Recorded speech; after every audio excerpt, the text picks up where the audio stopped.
Good evening everyone, welcome back to our channel. Today we will discuss about chemical properties of ethers, and in this video we will discuss about action of phosphorus pentachloride on ethers.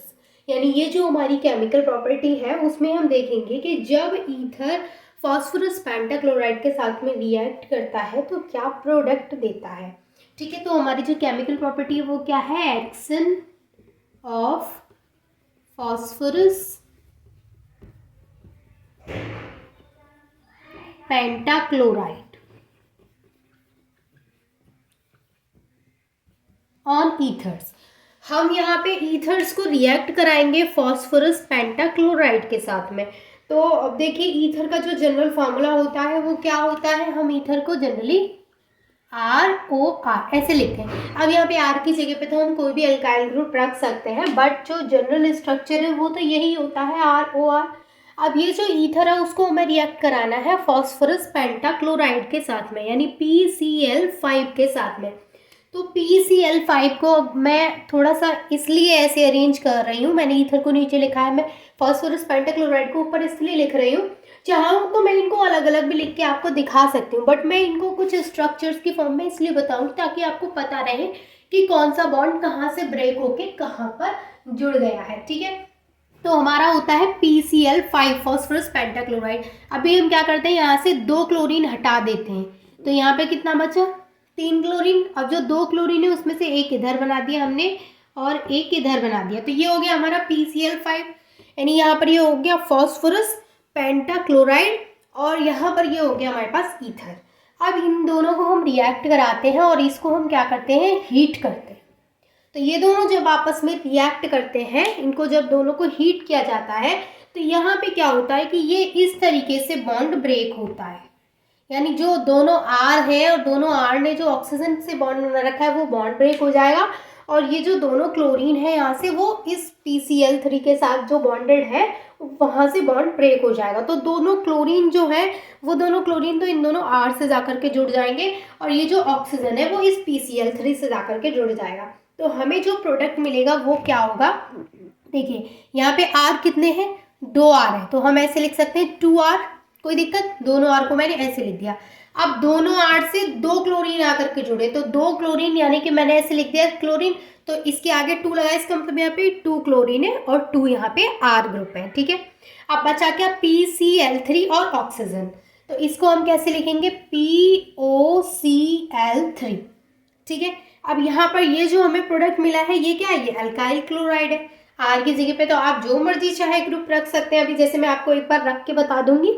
तो यहाँ पे ये क्या मिला है हमें, alkyl chloride.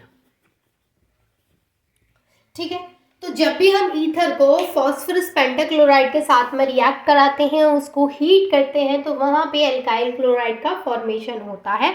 दोनों जो यहाँ पे CO बॉन्ड है, यानी जो यहाँ पे भी कार्बन होगा यहाँ पे भी कार्बन होगा, अल्काइल ग्रुप की बात कर रहे हैं तो अल्काइल ग्रुप में कार्बन होता है, तो यहाँ से जो दोनों बॉन्ड्स हैं ऑक्सीजन के साथ वो ब्रेक हो जाते हैं और ये ऑक्सीजन इस POCl3 के साथ बॉन्ड बना लेता है, और सॉरी PCl3 के साथ में, और ये जो दोनों क्लोरीन है वो इन दोनों R के साथ में बॉन्डेड हो जाते हैं, तो यहाँ पे 2RCl एंड POCl3 का फॉर्मेशन हो जाता है। अब इसी चीज़ को मैं थोड़ा सा आपको और अच्छे से क्लियर करवा देती हूँ। जैसे अब मैंने आपको यहाँ पे ईथर का जनरल जो फॉर्मूला होता है ROR वो लेके बताया है। अब मान के चलो कोई हमें यहाँ पे ग्रुप रखना है, तो मैं थोड़ा सा आपको आइडिया दे देती हूँ, आप चाहे तो जितने मर्जी एग्जाम्पल्स उसमें कर सकते हैं। अब जैसे ईथर है हमारे पास, तो ईथर में हमने ले लिया C2H5O C2H5, ये बॉन्ड बना रखा है, ये हो गया हमारा di ethyl ether, di ethyl ether. अब ये जो C2H5 है इसको हम किसके साथ में रिएक्ट करेंगे, PCl5 के साथ में, तो PCl3 मैंने ऐसे लिख दिया, क्लोरीन को ऐसे लिख दिया, कोई दिक्कत। जब ये बॉन्ड यहाँ से ब्रेक होगा, जब हम इसको हीट करेंगे तो ये वाला बॉन्ड ब्रेक होगा। अभी मैं इसको ब्रेक कर ही नहीं रही हूँ क्योंकि थोड़ा सा यहाँ पे कम स्पेस की वजह से ये बॉन्ड भी हमें अच्छे से नज़र आ ही नहीं रहे। अब आपको पता तो है कि कौन सा बॉन्ड ब्रेक होगा, जब हम इसको यहाँ पे हीट करेंगे तो ये जो ऑक्सीजन है वो तो इस PCl3 के साथ POCl3 बना लेगा, और जो C2H5 है वो इन दोनों क्लोरीन से जुड़ जाएंगे, तो हमें यहाँ पे क्या मिलेगा, 2C2H5Cl यानी इथाइल क्लोराइड और यहाँ पे POCl3 एज इट इज़, ये हो गया हमारा इथाइल क्लोराइड। अब यहाँ पे इथाइल क्लोराइड के कितने मॉलिक्यूल्स मिले हैं हमें? 2 मॉलिक्यूल मिले हैं।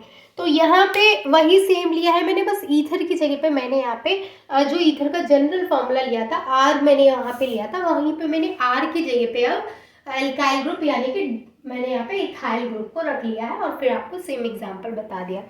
तो इस तरीके से हम यहाँ पे कोई भी एग्जाम्पल रख सकते हैं। होता क्या है कि यहाँ से बॉन्ड ब्रेक होगा, यहाँ से बॉन्ड ब्रेक होगा और ये C2H5 और ये C2H5, ये वाला इस क्लोरीन के साथ जुड़ेगा, ये वाला इस क्लोरीन के साथ जुड़ेगा, तो यहाँ पे हो जाएगा C2H5Cl। अब कितने हो जाएंगे? 2 हो जाएंगे, क्योंकि एक ये वाला एक ये वाला। अब बचा ये ऑक्सीजन, वो इस POCl3 बना लेगा इसके साथ जुड़ के, PCl3 के साथ जुड़ के, ठीक है।